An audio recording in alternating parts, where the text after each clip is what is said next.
Good afternoon, Leah. Good afternoon. Okay, Leah, can you tell me about yourself?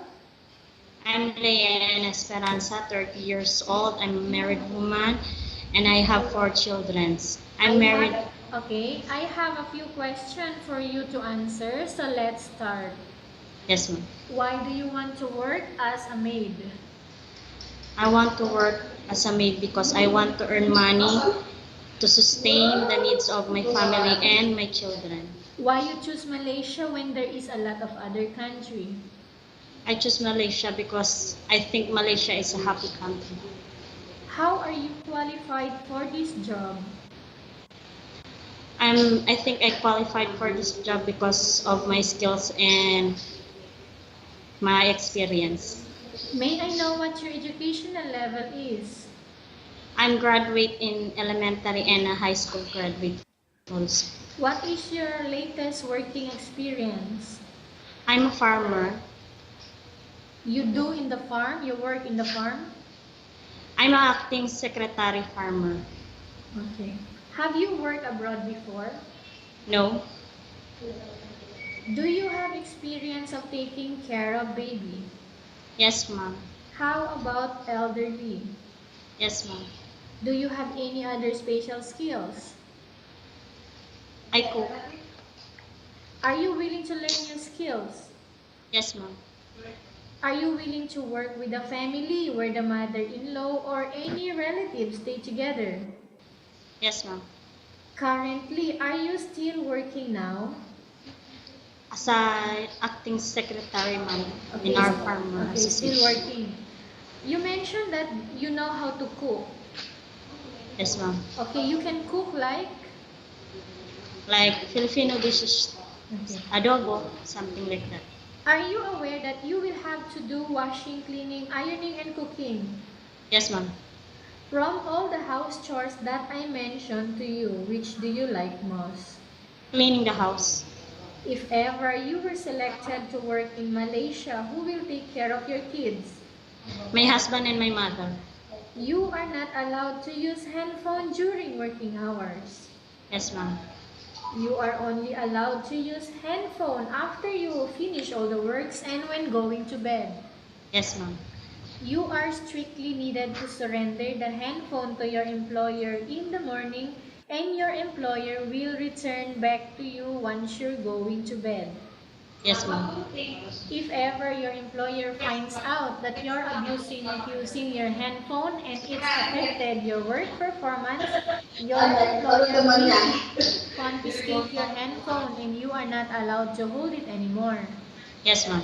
Instead, your employer will allow you to call to your family 3 times in a month. You only allowed to bring normal phone and you are not allowed to bring smartphone. Are you agreed for the terms and conditions? Yes ma'am. Are you agreed to the rules and regulation for the handphone? Yes ma'am. How many years is the contract as you agreed and understands? 2 years. Can you describe for me your attitude?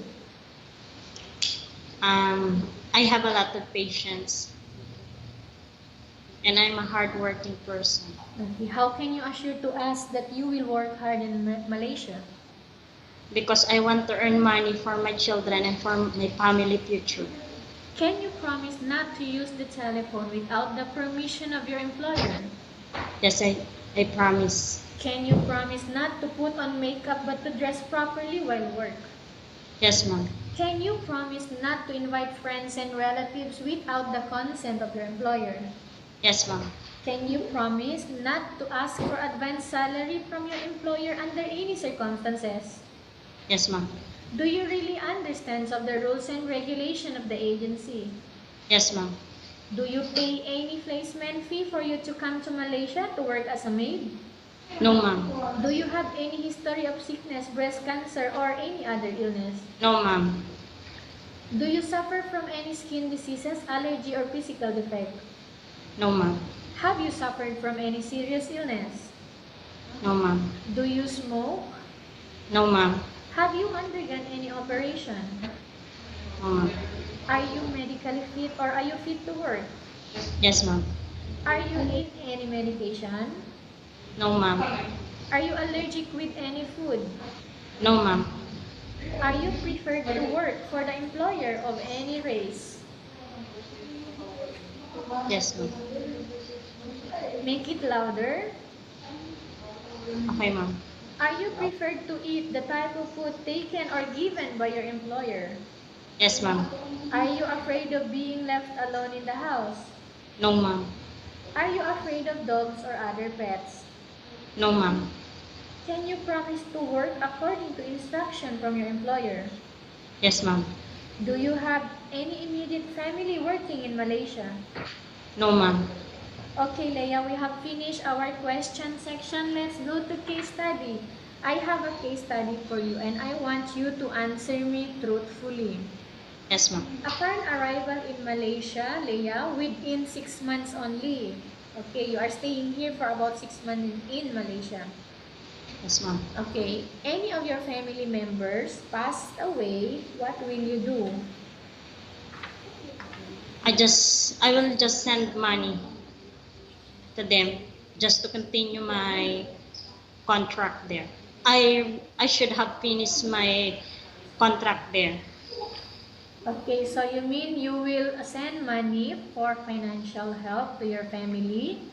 Yes, You ma'am. will call them, Yes, ma'am. tell them that you cannot come back. You cannot Yes, go ma'am. back to Philippines. Yes, ma'am. Okay, so Leah, kindly tell us about yourself again and why do you want to work in Malaysia as domestic helper? Mm. I'm Leah and Esperanza, a married woman, 30 years old. I have 4 children.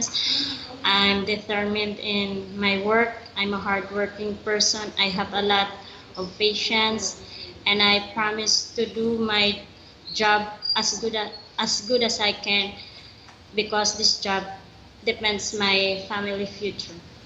Okay, Leah, what do you want to tell to your employer who are watching your video right now? Please choose me in order for you to help my family. That's all. Okay, that's all. Thank you very much, Leah. We will update to your agency if there is any selection made by the employer. Thank you, ma'am.